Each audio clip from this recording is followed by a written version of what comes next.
Salut à tous, donc aujourd'hui je vous retrouve dans une nouvelle vidéo où je vais vous donner des petits conseils pour perdre du poids. Si vous voulez commencer un rééquilibrage alimentaire, je vais vous donner quelques conseils pour ça. Donc il faut savoir d'abord qu'il n'y a pas d'astuce miracle. Je vais pas vous proposer quelque chose où vous allez perdre 15 kilos en 3 mois parce que c'est pas ce que je prône en tant que diététicienne. Moi je vous propose plutôt une perte de poids saine et au maximum sans reprendre de poids par la suite parce que c'est pas intéressant selon moi. Je pense que c'est plutôt une perte de temps de faire les régimes style manger 3 salades par jour, manger que des légumes, manger sans matière grasse, manger en paléo, etc. Je pense pas que ce soit une bonne chose pour votre corps.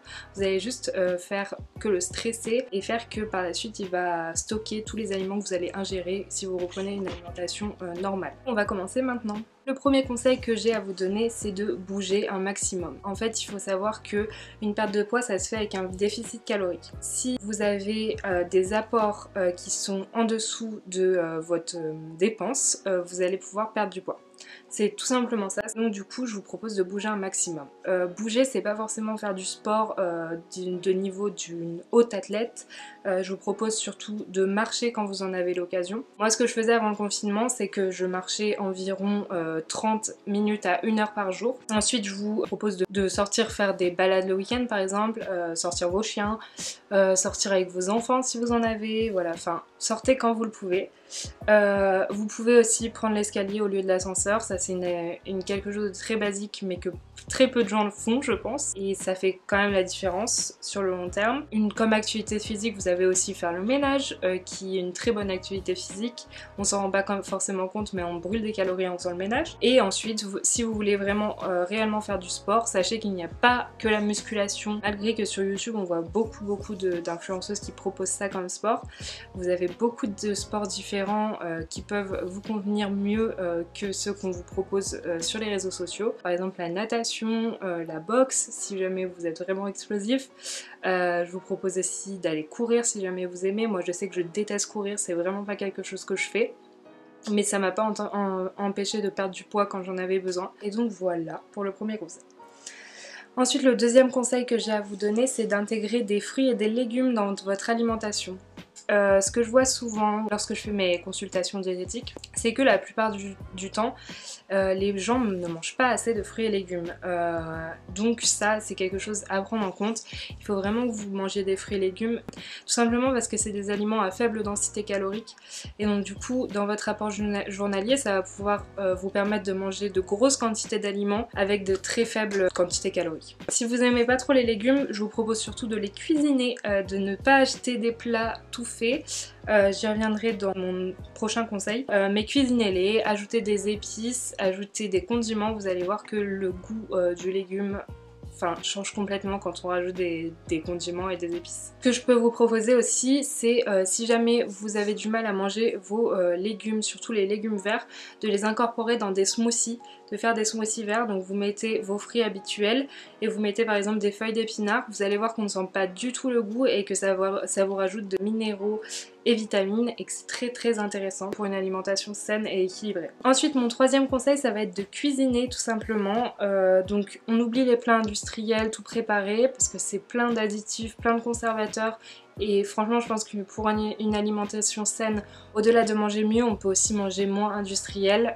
Apprenez à cuisiner, vous allez voir, au début, ça va peut-être pas forcément être une partie de plaisir, mais au bout d'un moment, je suis sûre que vous allez adorer ça. Et vous allez voir que vous allez même beaucoup plus apprécier les aliments que vous allez manger. Et vous allez voir aussi que c'est meilleur pour votre budget. Voilà, moi je sais qu'en tant qu'étudiante, je préfère privilégier les aliments non transformés et les préparer moi-même parce que niveau budget, sinon ça revient à une blinde concrètement. Et donc du coup, c'est meilleur pour votre porte-monnaie et pour votre santé. Ensuite, comme autre conseil, je vais vous conseiller de boire beaucoup d'eau parce que l'hydratation c'est quelque chose qu'on a tendance à oublier mais qui est très importante pour la santé. Tu peux penser par exemple avoir très faim et en fait ça peut être tout simplement un signe de déshydratation. Vous allez voir que votre quantité hydrique va beaucoup augmenter, que vous allez faire beaucoup moins de rétention d'eau parce qu'il faut savoir que le corps, quand il n'a pas assez d'eau, il stocke l'eau dans vos muscles et dans d'autres parties de votre corps et donc du coup c'est peut-être pour ça aussi que vous avez du mal à perdre du poids. J'y reviendrai dans une prochaine vidéo que je compte faire sur pourquoi vous n'arrivez pas à perdre du poids, mais je pense que l'eau c'est quand même quelque chose qu'il ne faut pas négliger. Et si vous avez du mal à boire de l'eau, n'hésitez pas à rajouter par exemple du citron, du jus de citron dans votre eau, des fruits congelés, etc. Ça fait toute la différence et c'est super bon. Je vous propose aussi de faire des infusions, ça va vraiment vous aider à boire et n'oubliez pas de boire s'il vous plaît. Ensuite, mon prochain conseil, c'est de ne pas faire une obsession sur l'alimentation.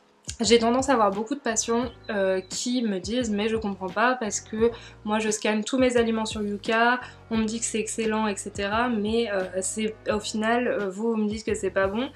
En fait il faut savoir que les applications comme Yuka c'est très bien pour quand vous êtes déjà initié à la diététique, mais lorsque vous n'avez pas trop de connaissances on va vous dire par exemple l'huile d'olive c'est mauvais alors qu'une huile d'olive c'est pas forcément mauvais, c'est juste qu'il y a beaucoup de gras dedans. Et donc du coup Yuka va vous dire non c'est mauvais. Je pense que le mieux c'est quand même de s'écouter et d'éviter les applications qui scannent les aliments. Et il faut surtout ne pas culpabiliser s'il vous plaît. Vous pouvez manger un carré de chocolat par jour, ça ne va pas vous tuer. Tant que vous ne vous enfilez pas la tablette de chocolat, je pense qu'il n'y a pas de problème. Le prochain conseil que j'ai à vous donner c'est de ne pas se comparer aux autres. Ça c'est quelque chose aussi que je vois souvent, des jeunes filles notamment qui me disent ah mais j'aimerais bien ressembler à telle fille mais j'y arrive pas. En fait vous n'avez tout simplement pas la même morphologie, vous n'avez pas le même métabolisme qu'elle, donc même si vous suivez son régime vous n'allez sûrement pas avoir les mêmes résultats, même c'est fortement probable que vous n'ayez pas les mêmes résultats. Donc arrêtez de vous comparer aux autres, focalisez-vous sur vous-même. Si vous êtes dans un objectif de perte de gras, n'utilisez pas la balance s'il vous plaît, parce qu'il faut savoir que sur la balance, ça ne vous dira pas si vous avez pris du muscle ou si vous avez perdu du gras. Donc vous pouvez par exemple être à un même poids, mais votre corps est totalement différent. Ce que je vous conseille plutôt, si vous voulez absolument avoir des données pour vous motiver, prenez vos mensurations et regardez l'évolution de vos mensurations. Oubliez la balance, mettez-la au placard. Je pense que c'est pas quelque chose de bon de trop faire une obsession sur l'alimentation et sur notre balance. Voilà, il faut vraiment être gentil avec soi-même, se dire que si on mange par exemple un plat qu'on adore, je sais pas, moi j'adore par exemple les pâtes au pesto, si je mange des pâtes au pesto, c'est pas ça qui va me faire prendre 10 kilos et voilà, on est sympa avec soi-même tout simplement et on n'oublie pas que le principal c'est quand même de s'assumer nous dans notre corps.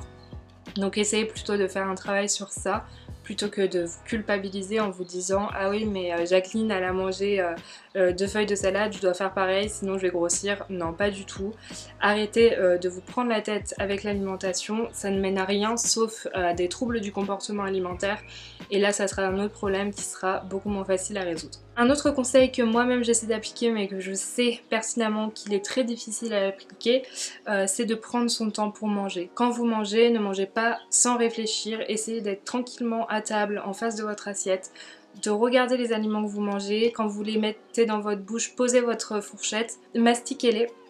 Et vous verrez que déjà la sensation de satiété viendra beaucoup plus vite que si vous regardez la télé en mangeant. Et en plus, ça sera beaucoup mieux pour vous. Essayez de vraiment prendre conscience, voilà, ça s'appelle manger en pleine conscience si jamais vous n'êtes pas trop initié à ça. Mais prenez conscience de ce que vous mangez et vous verrez que directement ça va être beaucoup mieux pour vous. Et voilà pour tout ça. J'espère que cette vidéo vous aura aidé et elle vous aura plu. N'hésitez pas à mettre un petit pouce bleu si vous avez aimé la vidéo. Et surtout pour me soutenir, n'hésitez pas à vous abonner. Je vous mettrai tous les liens utiles en barre d'infos et voilà. Je vous fais de gros bisous et puis à bientôt pour une prochaine vidéo.